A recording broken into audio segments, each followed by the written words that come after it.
Good morning and welcome to TV Toastmasters June 18th, 2011 meeting. We have a guest speaker today. We're also going to have the induction of our new club officers for Toastmaster year 2011-2012. On top of that, we will have a series of engaging table topics by our Tabletopics master. And we welcome you to an engaging TV Toastmasters meeting. If you're interested in coming and visiting us during one of our studio meetings, you're welcome to attend. We're open to the public. Our meetings are the third Saturday of each month, starting at 9 o'clock at the Anderson Community Television Studio at 7850 5 Mile Road in Anderson Township. We also have a meeting the first Thursday of each month, which starts at 6 o'clock in the evening, and it's at the same location.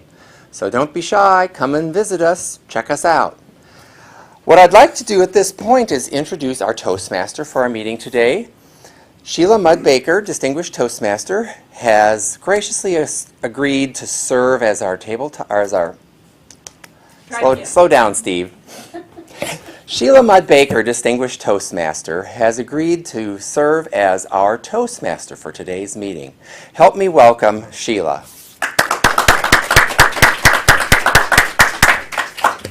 Thank you, Steve.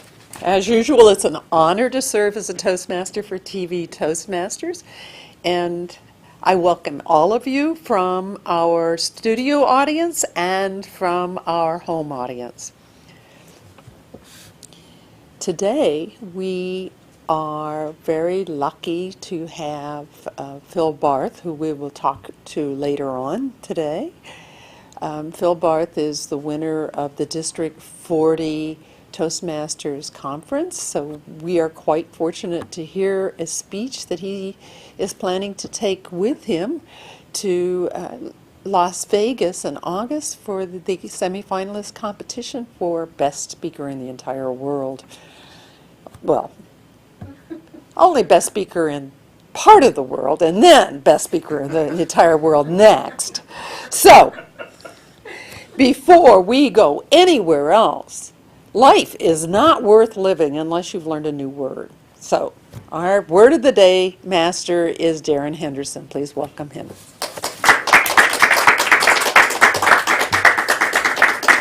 Thank you, Madam Toastmaster. My job as grammarian is to give you a word of the day, as well as to count the uhs and ahs of our members today as they speak.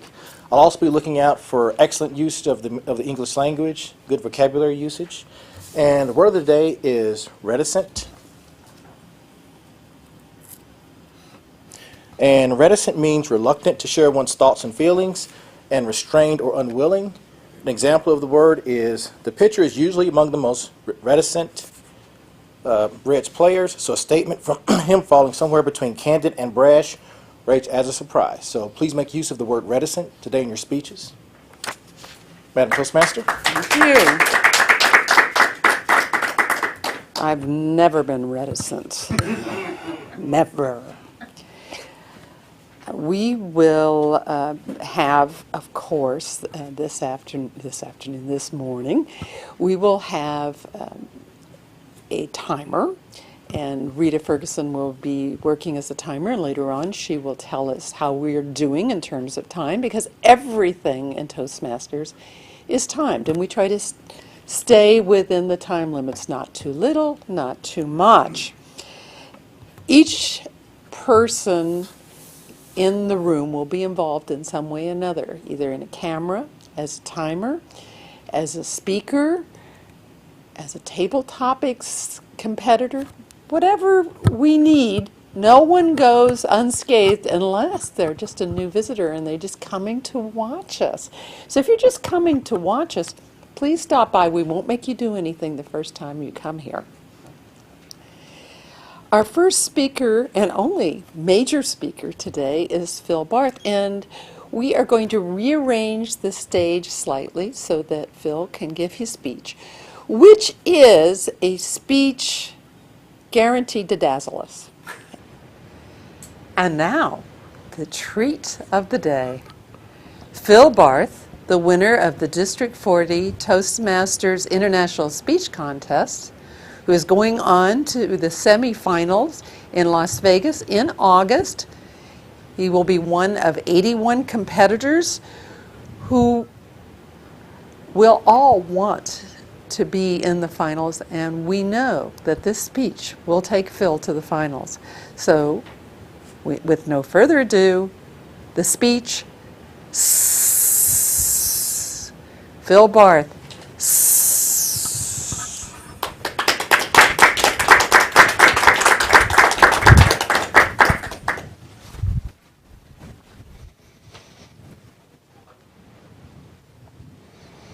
Your idea was big.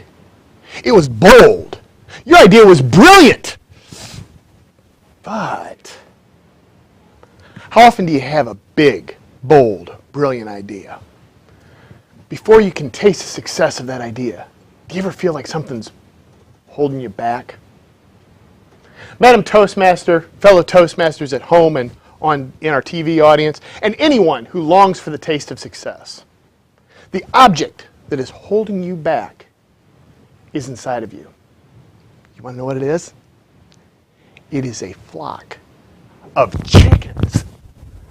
Today, you are going to be convinced that it is time to take out those chickens, get a pan, and fry them.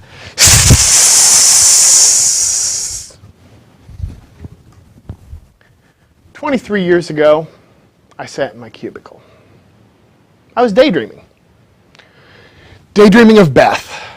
Oh, that long silky hair. Those beautiful brown eyes. Oh, that smile.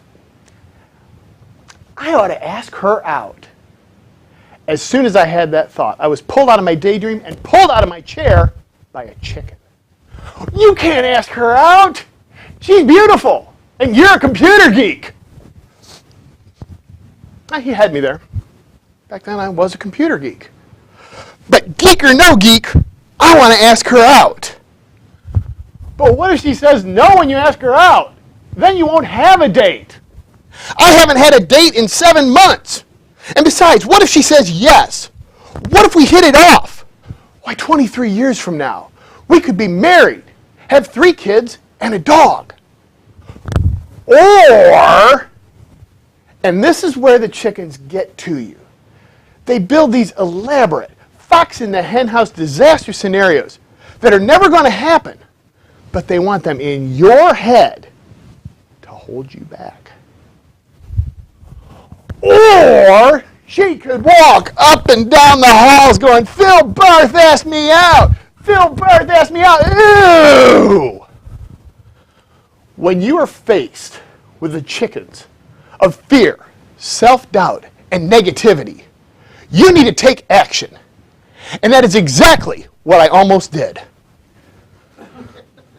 But instead, I went back to my cubicle, sat for a second and said, I need to analyze my life with Microsoft Excel.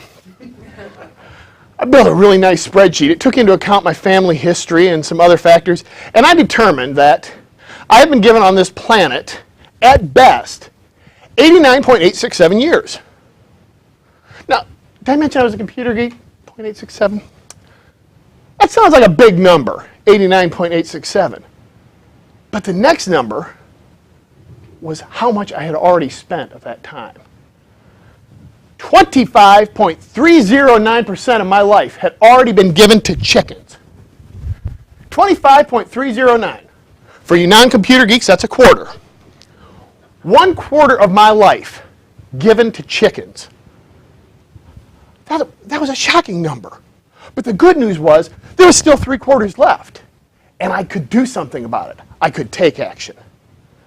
Come on, chicken. We're going over to her cubicle right now, and we are going to ask her out. Got over to her cubicle. I put my elbow up on her cubicle wall because that looks cool. I know what you're thinking. Explains the 7-month drought. So if you're not doing anything Friday or Saturday, oh really, the weekend? She's going to have plans.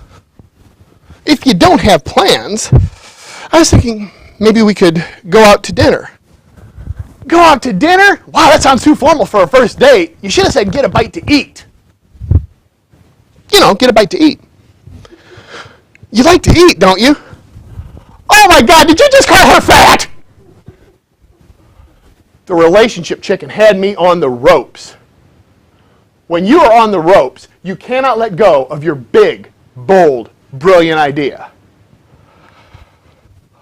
Or maybe next week one day we could go play tennis after work. She said, tennis? I'd love to. I had a date. I wasn't the only one who had a date. The relationship chicken had a date with the frying pan. Fast forward 23 years. She still has the long hair, the brown eyes, the beautiful smile. And I'm no longer a computer geek. I'm now an information technology geek. But together, Beauty and the Geek do have the dog. We do have the 3 kids.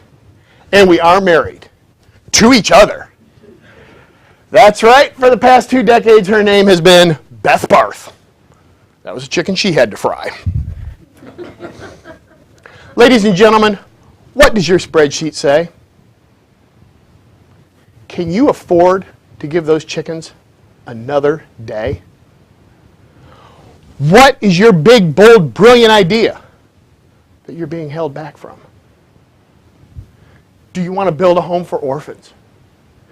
Do you want to make a dramatic career change? Maybe become a professional speaker. Do you want to be an athlete, a trainer, a singer, a dancer? Or maybe you just want to ask that special someone out on a date. It doesn't matter. It is your big, bold, brilliant idea. And I implore you, take those chickens of self-doubt, fear, and negativity and fry them. Achieve your success and taste your success. Because after all, success tastes like chicken.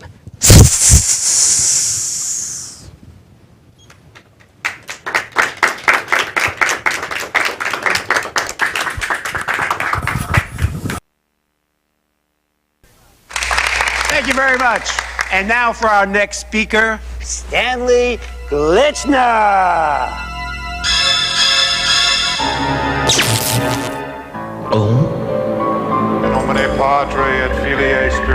Speaking in public doesn't have to be a death sentence. At Toastmasters, we can help you overcome your fears.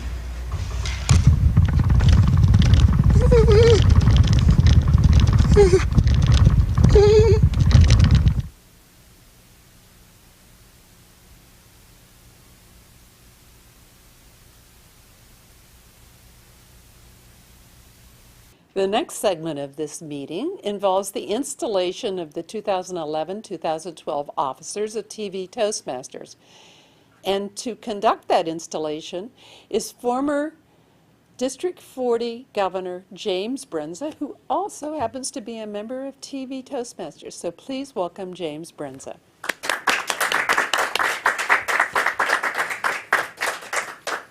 Thank you, Sheila. Every year, every Toastmasters club inducts new officers. They are tremendous growth opportunities. They are elected positions to serve, so it's an excellent opportunity to learn servant leadership. Will the outgoing club officers please stand? We'd like to thank you for all of your hard work over the past year. Your dedication and commitment to the TV Toastmasters Club has strengthened your club and enhanced your leadership skills. You're also a select distinguished club this year. Congratulations. At this time, you are discharged from all further duties and responsibilities as officers of club number 9523, Stop the Heavy Sighs. You may be seated and thank them.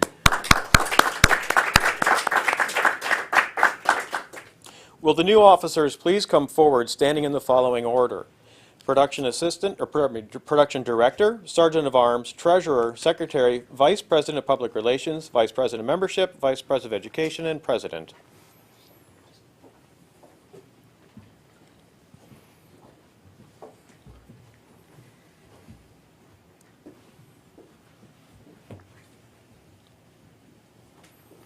I'm here to install these officers of club number 9523 and to prepare them for the challenges that lie ahead.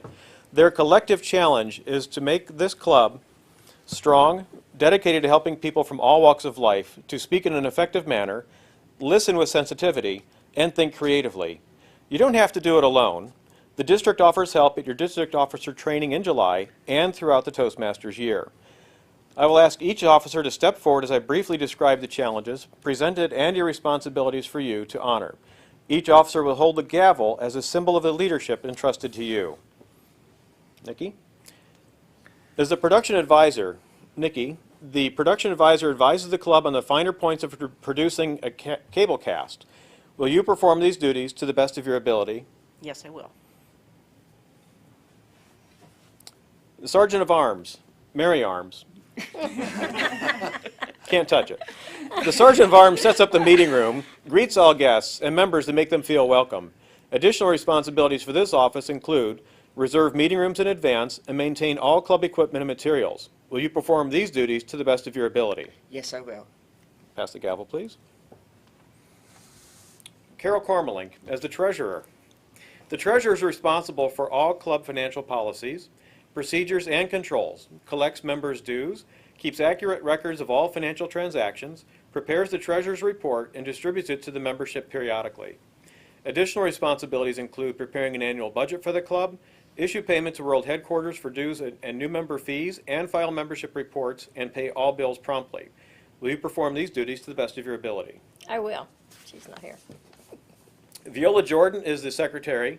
She's responsible for taking minutes of all meetings and the executive committee, distributes the minutes, and maintains accurate membership roster. We're confident she'll do her role. Rita Ferguson, as a vice president of public relations, is responsible for developing a publicity program to inform members and the general public about the club and Toastmasters International. Additional challenges include producing a club newsletter, preparing publicity materials, and promoting membership programs. Will you perform these duties to the best of your ability? I will. Darren Henderson is the Vice President of Membership. Your responsibility is for planning, organizing, and directing a program that ensures retention of members and membership growth, keeping records of all guests and new member information as described in the manual. Additional responsibilities include building club membership, tracking membership satisfaction with the club's mentoring program, increase member satisfaction, and follow up with guests, new members, and members not attending meetings. Will you perform these duties to the best of your ability? Yes, I will. Michelle Hennickes, as the Vice President of Education, your role is to preside in the absence of the President. The Vice President of Education also promotes Toastmasters educational programs to club members and prepares dynamic programs for regular meetings.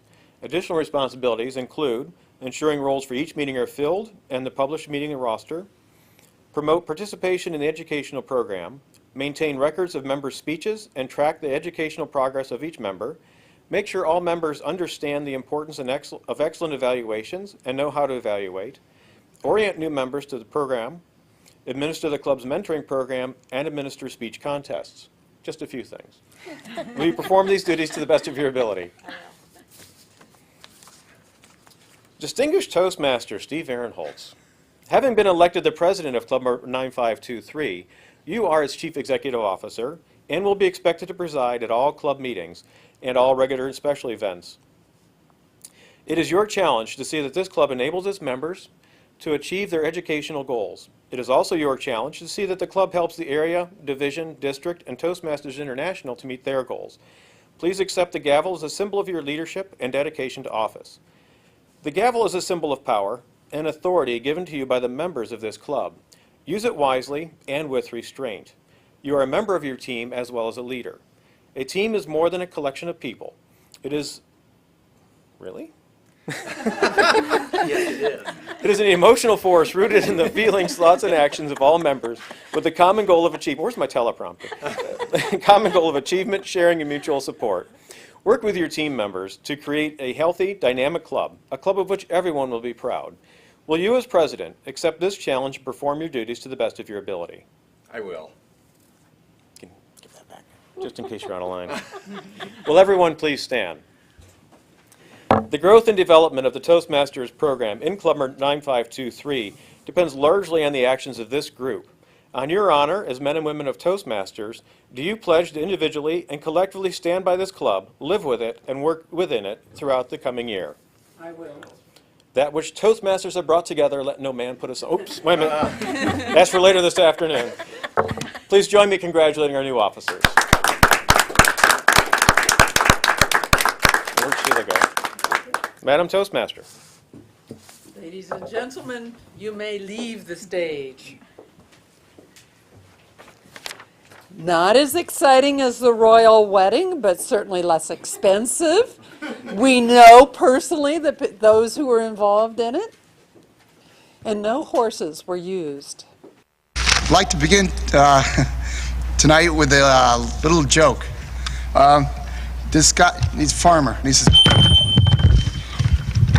"Hey, hello, sorry." But seriously, folks. Speaking in public is no joke. Farmer says, doctor says, chicken says. For help, call Toastmasters, the public speaking support group. The chicken.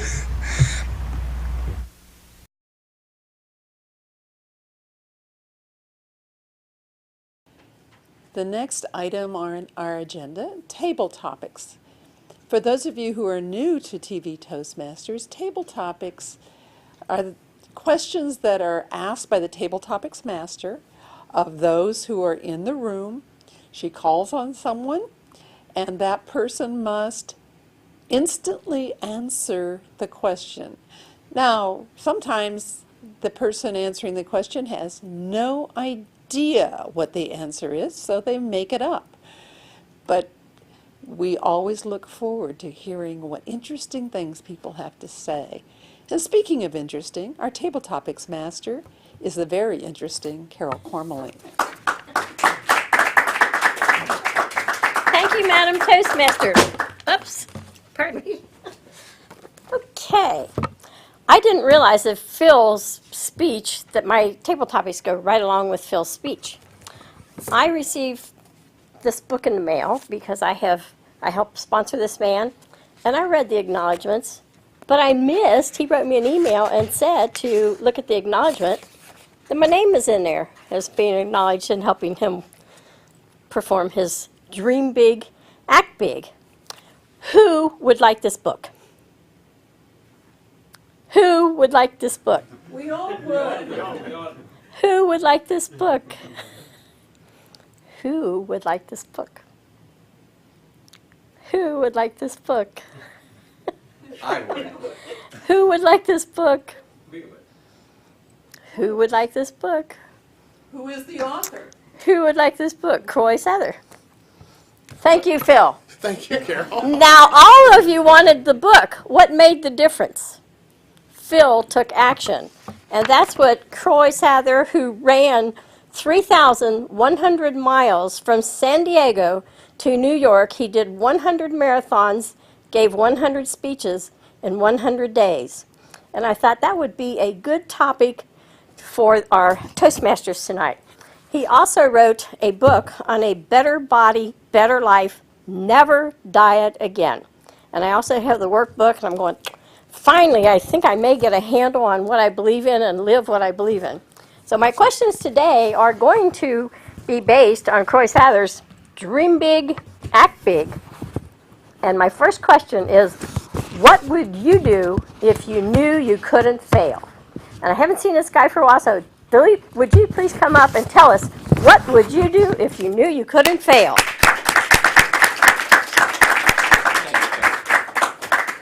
Thank you, Madam Toastmaster and fellow Toastmasters. I think it's all about the chickens. And thank you for that. That was my aha moment when I realized that it's always about the chickens. And that's what makes us reticent to express our interests, express our opinions. And that's what we do to make us fail.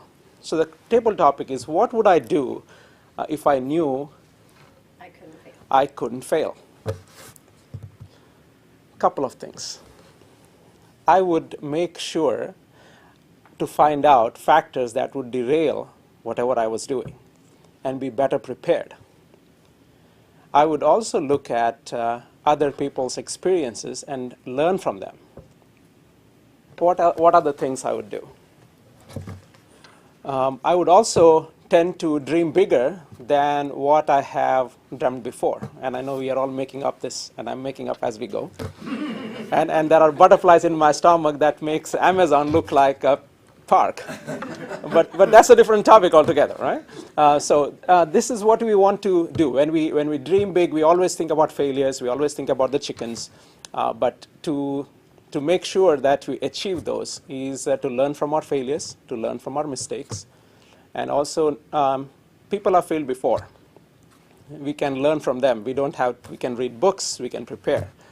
So that's how I'd prepare. Thank you. Thank you. I'm glad you were not reticent to come up and answer. Our next person has a wonderful sense of humor, and I'd like to know, how has this helped you in your work environment? Paul Wessels. Thank you. Personally, I don't think I have a sense of humor. How has it helped me in my work environment? Work environment is a little different. It's in the sales world. So in the sales world, it's all about, I think, subconscious interaction with other people, and it's not really about the product itself. It's about their needs and their wants and how it's going to fulfill their needs. Whether or not humor comes into that, periodically, I guess I have kind of dry humor, and I really have to, when I do a speech, you can't sit and write a humorous speech. It just kind of comes out and it evolves from that. But humor helps a lot. It settles people down, and that's one of the skills I wish I really had or could develop a little bit more, because humor just kind of breaks down all the inhibitions, and it makes things flow a lot easier, and humor is something really good to have. So I don't think I really have humor. Maybe I can develop it a little bit more, and maybe it will help my career in the future. Thank you, Paul. If you think Paul has a sense of humor, let's hear it for Paul.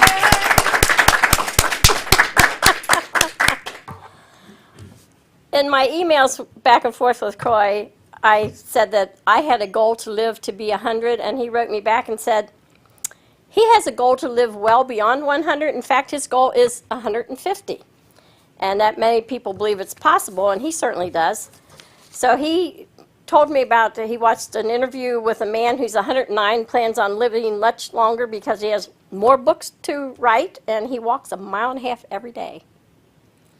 And he watched another video about a woman who is 72 and still bodybuilding, plus she runs 10 miles each and every day. So my question is, yes, my question is, do you know a vibrant old person? Old is when you're 65 or older. Old is when you're 85 or older. So do you know a vibrant old person, and what is their admirable quality? Rita Ferguson.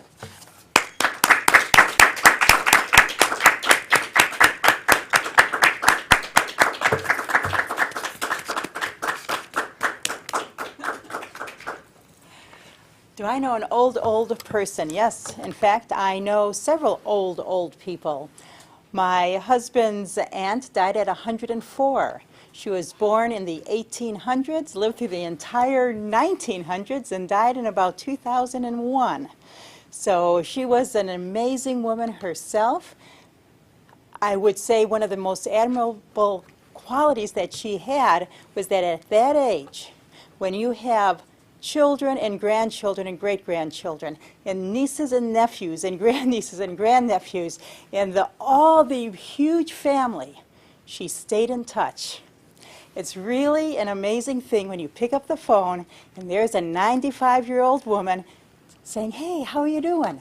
And she was the person who made sure everybody was in touch. She would let us know what the cousins were doing over here, and I knew anything that I told her would be passed on and told to other cousins. But it was an amazing way for her, as the matriarch of the family, to keep everybody in touch in some way or another. And the other thing that I would say about her is that she was, by the time she died, she was blind. So if we're talking about somebody who's very physically adapt or whatever. She really wasn't. She was having a difficult time walking. She couldn't see, but she had a telephone with big numbers on it. And she used the abilities that she did have, her ability to communicate to the best, in the very best way possible. Carol. Thank you for those inspiring words, Rita. And I'm glad she was not reticent to keep in touch.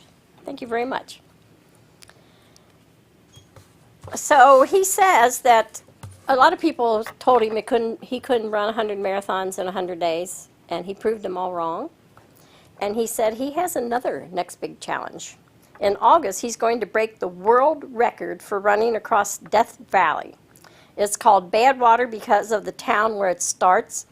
It is a 147-mile crossing of Death Valley and then up to Mount Whitney, the lowest and the highest point in the USA. And he's going to do it pushing a modified baby jogger to carry all his water and supplies, and it's called a solo, unassisted crossing, and only one person has ever tried it and succeeded. He created and holds the world record, 77 hours, and he is training Croy. So what is your next big challenge, James Brenza?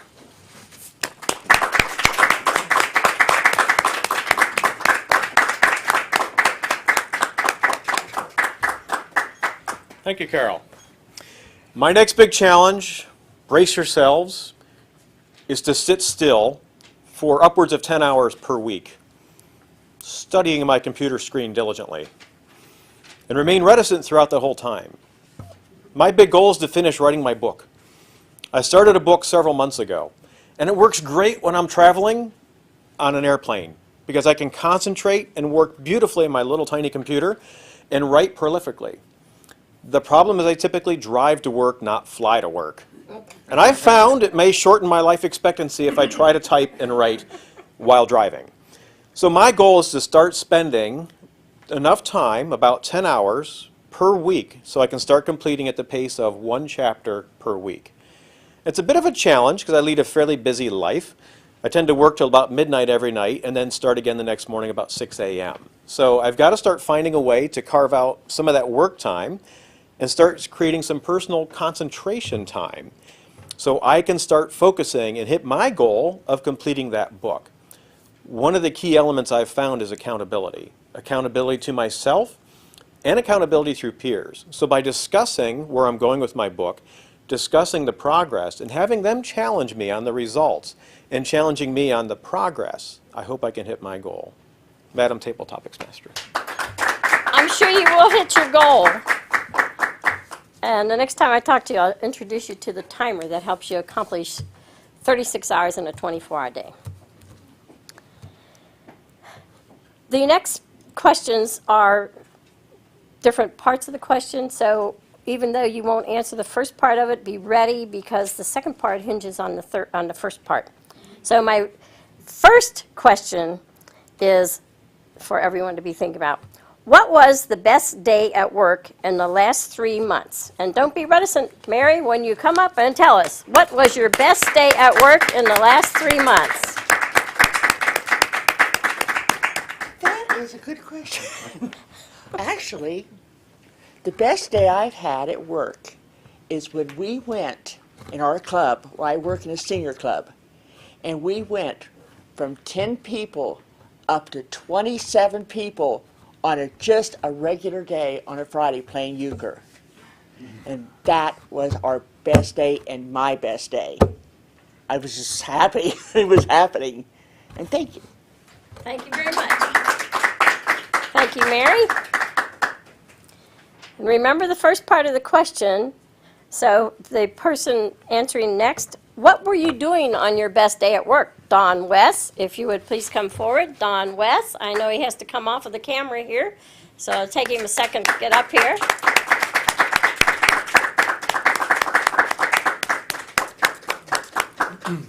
Okay, thank you, Carol.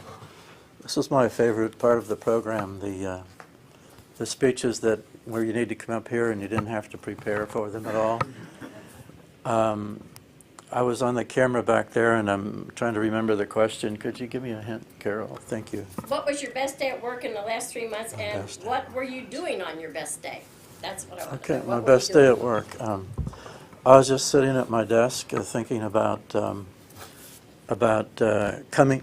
Oh yeah, coming to this meeting, and what I would talk about if I was called upon to do table topics.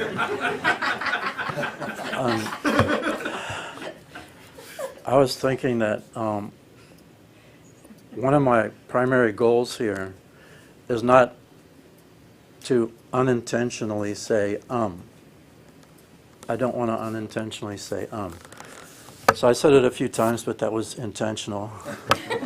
So I hope you don't mark me down for those two. I know there were some other ones. And my other goal here is to be able to practice to the point where I'll be able to come and give a full-length, interesting speech without any preparation. Somebody calls me up and I can pick a topic and talk for 7 minutes without any preparation and give my feelings and thoughts, perceptions about a particular topic and be interesting to the audience without any undue trauma occurring on my part. That is my goal, and those are things I think about at work. And thank you, Carol, for this opportunity. Very good goal, Don. You're very close to receiving your Competent Communicator Award, and there is an advanced manual that you do just that. You give a person, your evaluator, 5 topics, and they pick which one that you talk about for 5 to 7 minutes, so it's an unrehearsed speech. So you will have that opportunity right here at TV Toastmasters. My last question of the day is, why did you love what you were doing on that day? Darren Henderson.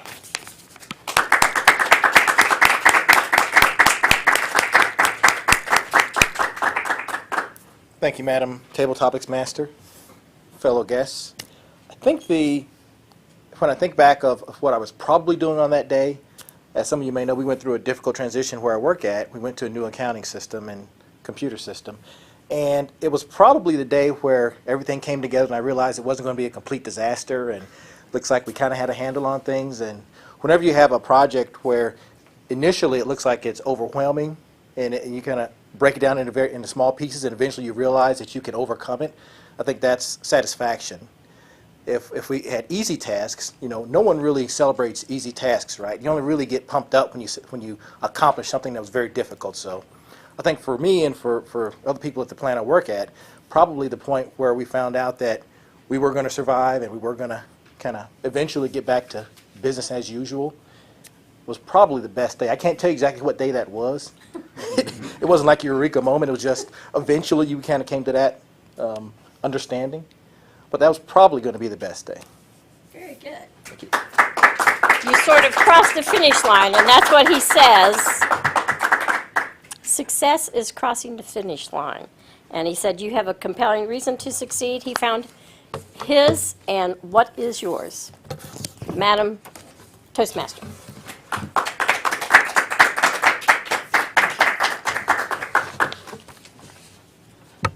Well, Madam Tabletopics Master, I was distressed to find out that 65 is old.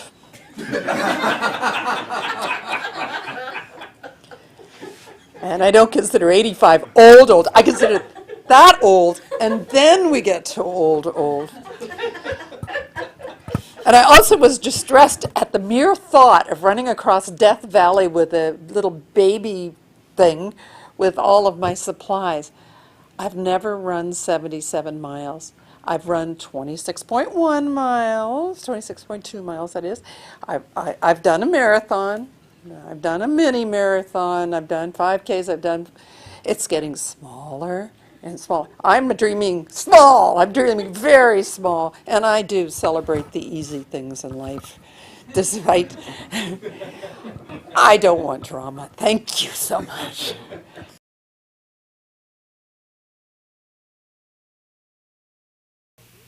All the education in the world won't help you get ahead in life if you can't express your ideas effectively. Every day, competition for advancement gets tougher and tougher. You need an edge. A Toastmasters Club can give you that edge. A low-cost learning experience for men and women. Toastmasters gives you the confidence to express your ideas to anyone. Get the Toastmasters edge.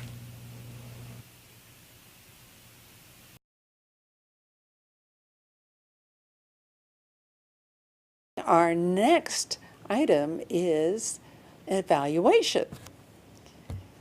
In Toastmasters, not only do we give speeches, we also give evaluations, which are forms of speeches too, and they're very tricky because the person has to write it on the fly. They hear a speech, they write an evaluation, they give a speech. So this is rather exciting, and we're calling on Michelle Hennickes to give the evaluation of Phil Barth. Thank you, Madam Toastmaster. Phil, thank you very much. It's been a pleasure to evaluate you today. You made it very challenging, and it's very clear why you won the District 40. So congratulations on that, and we know you'll make us all very, very proud. So today I'm going to challenge the other Toastmasters in the room, so please, track Phil down afterwards and give him any types of tips that I may not have picked up on, because it's good to have a lot of perspectives, and we want you to do well for us. So first, I did speak to Phil briefly before his speech today, and there were 3 key areas that he wanted me to evaluate him on. And the first one was just making sure you understood everything in his speech. It made sense to you so that he was clear. There wasn't any missing information, so you weren't saying, well, what happened at that point. So just make sure that you tell him anything that may have been missing. And also the parts of his speech that moved you or influenced you. And I think Dilip actually pointed that out, and several other people have also referenced some inspiring parts of your speech today. And finally, your pauses and your gestures, just to make sure they're in sync and make sure that you're not off track at all. So you definitely weren't reticent today. Love the big, bold, brilliant idea, the analogies you made, the chicken, frying the chicken. It was all something we can relate to, because we've all had those moments where, should I do it? Nah, should I not do it? So it may not be a chicken, it may be an angel, a devil, whatever, but you helped us to relate. Did a very nice job of that. Gave us a lot of scenarios. You were very energetic, so thank you for that. Love the kind of little puns or the little kicks, jabs that you made at yourself. You kind of made us laugh. You made it comical, but in the end, it was a very inspiring story. So to your first point, I understood everything you were saying. To me, there wasn't anything missing. Great content. You really reached all of us, because, like I said, we all have had those moments where we're like, should I do it or shouldn't I? And it could be something as simple as asking somebody on a date, or writing a book. So it spreads a big span. The gestures, to me, were really good. Very dramatic, which I liked. I loved the chicken doing this. One that maybe you could have done when you were talking about being married to your wife, you could have possibly point at your ring. So that's something that maybe you could put in there. The only other potential feedback as a watch out may be when you were getting very excited, so maybe just make sure you don't get short of breath. There was maybe once or twice you started to get short of breath, but that was really all that I could point out. So I really encourage everybody else to make sure you give him some tips so that he can continue to make District 40 proud. And good luck. Thank you. Thank you, Michelle. No meeting is complete without reports. We love our reports at TV Toastmaster. And our word of the day, awe counter, grammarian, all of that wrapped into one wonderful package. Darren Henderson. Thank you, Madam Toastmaster. We had a very good day today as far as uhs and ahs. Sheila, you had 2, but considering how much you talked today, I think that was actually very good. Paul had 7, and Paul, I remember a speech you did either last meeting or prior meeting, and you had 0 during your speech. So I think it was just the impromptu nature of the table topics. Rita had 2. Don had 3, but those were intentional, so I'm not going to count those. Michelle, I counted you for 2. And James, Dilip, and Mary, and Carol, you had no uhs, nods that I could detect. Also, Dilip, Carol, James, and Michelle used the word reticent. And as I was looking for vocabulary and word usage, 2 phrases that stuck out to me were, I don't know why this word stuck out, but Sheila used the word dazzle in a way that I thought was really, really good. I don't know why. I just picked up on it. And Phil, I really liked the end of your speech. You said, "Success tastes like chicken." I thought that was a great phrase to end the speech with. Madam Toastmaster.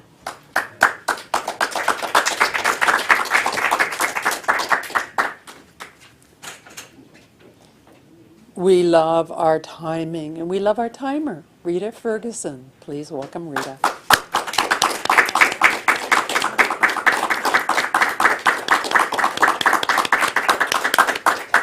Thank you. Yes, the reason we time is because we want to get a feeling for how long you're speaking here. And all our speeches are normally 5 to 7 minutes, and it is amazing how you could, after a course of time, you have a real good idea about what 5 to 7 minutes is. On the word power, Darren Henderson, 42 seconds for introducing reticent and giving the definition. Table topics. Carol, your setup was 1 minute and 50 seconds. And the speakers, Dilip, 1 minute 35 seconds. Paul Wessels, 1 minute 10 seconds. I spoke 1 minute 56 seconds. James, 1 minute 26 seconds. And Mary, 28 seconds. You weren't reticent, you were only short.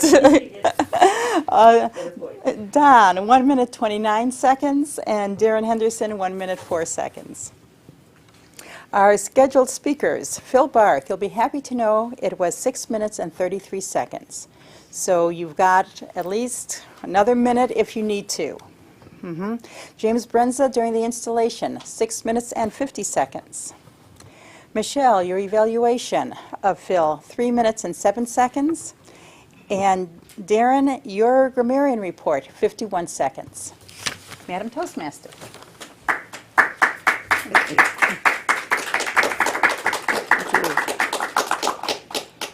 For those who are out in their living rooms thinking, what is that? Why is she timing? What is that?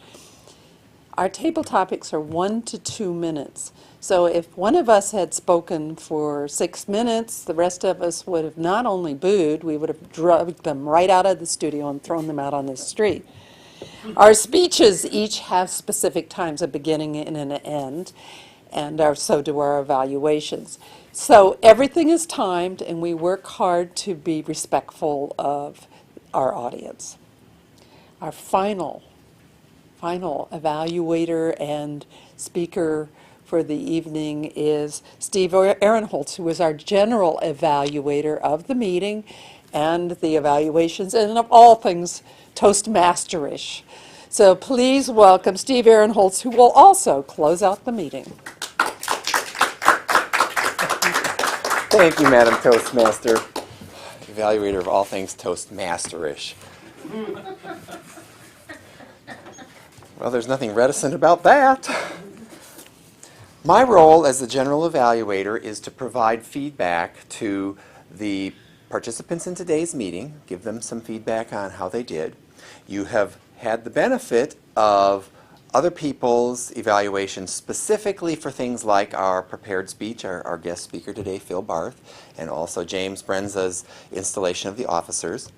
This will be my opportunity to give some evaluation comments on some of the other parts of the meeting and some of the other speakers that you heard in today's meeting. Michelle, good job on an evaluation that I know you thought would be a challenge. A lot of times when people are asked to evaluate Toastmasters who have been really working at a speech, they're thinking, oh, I don't know what I'm going to be able to evaluate them on. But part of the evaluation process is listening, and active listening takes effort. And Michelle, you gave us some very good examples of how you had listened to both what Phil wanted you to evaluate, because this is something I just want to point out to all of our Toastmasters. When you have an evaluation role, it's good to talk to the speaker before they give their presentation to find out if there are some specific things that they want you to look for and to comment on. Evaluators are to speak from their perspective because they can share with us how things impacted them, but it's also very valuable to the speaker to get some feedback on how things impacted you since you're providing an evaluation to them.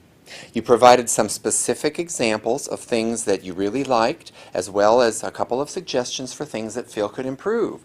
And so I want to commend you on that. I think you overall did a very good job with what was a tough evaluation, and we can tell that you listened closely. So I'm looking forward to hearing your next evaluation too.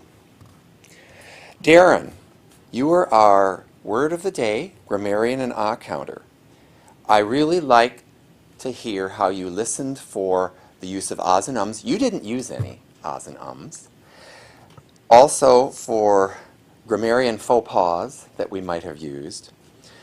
I thought it was really nice that you commented on a couple of words or phrases that added some panache to people's speaking today. The words dazzle and I forgot what the other one was. I didn't write it down here with my chicken scratching.